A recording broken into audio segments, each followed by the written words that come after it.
Ya dudesti darata. Dudesti darata.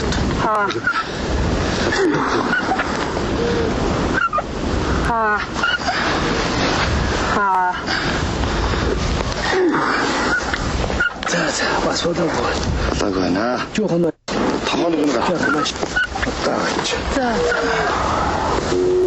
내가 뭐랄까. 잠깐만. 쭉하고 있는. 그거는 안것도 저 원조 살을. 이제 어떻게 저시오? En Cine nos vemos, bienvenidos. Hoy presentamos una película excepcional, se llama La historia del camello que llora, una coproducción entre Alemania y Mongolia, una cinta realizada en el año 2002. Existe un prejuicio generalizado en relación con el cine, y es que el cine solo se puede ver en las salas de cine, es solo ficción y además suele ser urbano. Pues nos vamos a encontrar con una historia que rompe con esos paradigmas. Por un lado es una historia de campesinos y pastores y por el otro es un documental. Para hablar acerca de esta película tenemos hoy a Iván Acosta, él dirige el Cineclub de la Universidad Central y además es un realizador de documentales. Iván, gracias por acompañarnos. Es un placer estar aquí. Háblanos de esta película. Primero, ¿de qué se trata? La historia del camello que llora es algo muy particular. Hablábamos extracámaras precisamente que para mí era como un himno ya a la credulidad. Y es un documental que hace esta directora de raíz mongolesa y con un compañero de estudios. Ellos estudiaron en Múnich, en la Escuela de Cine de Múnich. Y entonces ella se había encontrado con esta historia en su tierra y resuelve como trabajo de grado presentarlo y se van a rodar. Un documental que empieza a narrar la vida de una familia de 3 generaciones, de una familia en Mongolia y lo que significa esas familias nómadas, su modus vivendi, todo lo que representa casi un aislamiento absoluto en medio del desierto Gobi, poder recrear y poder contar la historia. Para mí la historia del camello que llora es como es el elemento, ¿cómo se diría? Que simplemente atrae, porque termina siendo un documental antropológico que muestra la historia de estas generaciones con diferentes elementos de vida y formas de pensar la vida que van transcurriendo alrededor de esa hora y 20, creo. Sí, antes de que continúes, yo creo que vale la pena aclarar algo, porque ya varias veces lo hemos mencionado en nuestro programa, documental antropológico. ¿Qué quiere decir documental antropológico?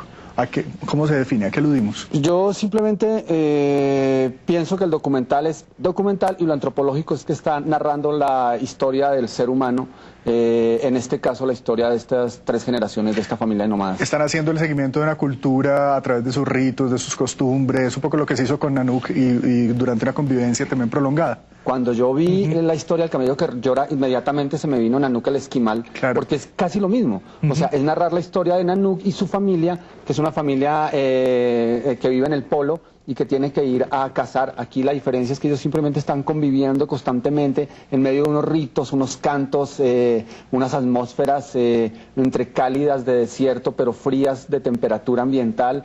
Y atmosférica también a nivel cinematográfico, a nivel técnico, y fue rodada en formato cine, que en un comienzo pensé que podía haber sido alta, pero fue rodada en formato cine. Tienen plática los alemanes, ¿no? Sí, es una coproducción, también hay plática italiana dentro de esta película, porque el codirector es Luigi Fiori, que es un compañero italiano que nace en Florencia, es de Florencia, y ella lo convence para que vayan a rodar este documental. Bueno, hay un asunto en dramaturgia de cine que es interesante para todos nuestros espectadores, y es que se suele decir que la clave del guión siempre es el conflicto. Y entonces cuando nosotros estamos hablando así de esta película y muchas personas no han visto todavía esta película, pues van a decir, ahora nos van a mostrar unos lentos paisajes de campesinos caminando en medio del desierto y hay camellos sin duda, pero qué pereza, o sea, ¿qué es lo que pasa ahí? ¿Cuál es el quid del asunto? Pues la verdad es que en los documentales también el tema del conflicto se usa. Y en este caso el conflicto básico es que hay una camella que tuvo un camellito y que no lo quiere alimentar. Y vamos a ver cómo solucionan el problema. Ese es como el conflicto en este documental. Ahí es donde viene el himno a la credulidad. ¿Por qué? Porque originalmente dije un camello que llora, y yo creo que no fui el único que se preguntó eso. Un camello que llora. Y cuando se hace este ritual, cuando empieza dentro de la película, porque eso viene siendo como el clímax del documental, y hacen todo este ritual donde colocan este violín mongol y se lo colocan en el cuello. Ah, y les vas a contar el final de la película. Y sucede este asuntico de cómo se genera y cómo empieza a llorar esta madre camello, que ya lo dice el título pues sí, ya lo sabemos. de antemano. Entonces se vuelve la credulidad, o sea, es cierto, el camello llora y hay una forma de hacerlo llorar, pero es que, insisto, es como el poder mostrar, es que la riqueza de pronto no está en el camello que llora, la riqueza está en poder mostrar una familia que casi que se puede trasladar ambientalmente a siglos y que terminan dos de las nuevas generaciones yéndose a un pueblo a buscar a este personaje que es importantísimo dentro del clima del documental y se encuentran como con la modernidad, pues la modernidad es un televisor.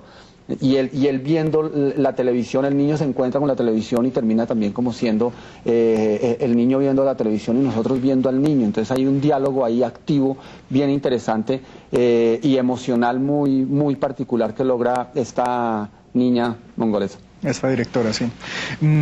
Hay una cosa que es muy interesante. Esta película es una de las pocas, con todo y que ya desde el título sabemos cómo acaba la película, con todo y que es un documental, con todo y que es una historia de nómadas en el desierto, pues hombre, es una película que sí se pasó en salas de cine. Y no es el primer documental que se ha pasado en salas de cine. Recientemente se han presentado varios. Tú, Iván, ¿a qué crees que se debe ese fenómeno de que finalmente estamos volviendo a ver documentales en las salas? Yo creo que, primero de todo, el público se ha educado. O sea, el público ha sucedido lo que viene sucediendo en los países, guardando obviamente los parámetros y las distancias, los países donde han restringido un poco la entrada del cine masivo, del cine de las majors, del cine de Hollywood. Y es que la gente se está volcando a ver otro tipo de cine porque se ha venido educando. O sea, todas esas tareas de formación que han tenido desde los cineclubes, desde las escuelas de cine, desde el mismo Ministerio de Cultura, desde que está montado con la Dirección de Cinematografía y todas estas cosas, en un país como el nuestro la gente sí se ve que se está educando y que puede ver este tipo y los festivales de cine. Los festivales de cine, las por muestras supuesto. como Eurocine y esto, claro. Han educado a un público que ya se presenta masivamente a las salas a ver este tipo de cine. Además que también los mismos documentalistas han buscado otro ritmo para poder contar sus documentales y eso también hace más atractiva desde la parte gráfica de presentación de los carteles hasta la puesta en escena. Entonces es mucho más atractivo para el público general que no está acostumbrado a ver documental. Casi que el documental siempre se ha resignado a las salas de estudio y a las salas de, entre paréntesis, cinearte. Sí. Pues hay una cosa también y es que, digamos, muchos de los mejores documentales, no todos por supuesto, porque además hay muchísimas maneras de hacer documental, pero muchos de los mejores documentales utilizan recursos también de la ficción, como en este caso, digamos, el uso del conflicto, la definición de personajes, cosas así. Eso sin duda hace que, pues, independientemente de que se trate de una pantera en un documental de la National Geographic o un jaguar o una película sobre Pablo Escobar, pues de alguna manera, digamos, tenemos alguien con quien identificarnos, a quien seguir, eso es interesante. Pero me parece también, no sé si lo has percibido y uno lo nota en la televisión, que hay como una ansia de realidad y bueno, y por eso existen los realities. Bueno, sí, lo que pasa es que el reality es un formato total, absolutamente ficcionado, que guarda para mí abismos de diferencia con el mismo documental. Es un formato creado, totalmente pensado en la ficción y que jamás nos alcanzará a describir más que lo elemental, lo audiovisualmente elemental. Nunca busca un conflicto más allá de lo elemental. Y todo esto a diferencia también del como documental. previsto, ¿no? Son conflictos ya muy preestablecidos. Sí, aquí lo que logran hacer ellos es definitivamente contarnos en una atmósfera polvorienta y trasladarnos, nos llevan, nos hacen sentir esos cantos, esos tan armónicos para llamar a los camellos, que a mí me acordaron mucho los cantos de vaquería aquí en las zonas ganaderas del Atlántico, por ejemplo. Es cierto. Entonces, simplemente, no, y los llanos orientales también se parece mucho. Se parece muchísimo como ese canto y esa historia natural. Los vamos a dejar entonces, después de agradecerle a nuestro invitado Iván Acosta, los vamos a dejar con un documental muy divertido, un documental estupendo que los va a acercar a una realidad completamente diferente, la de las vastas estepas mongolesas.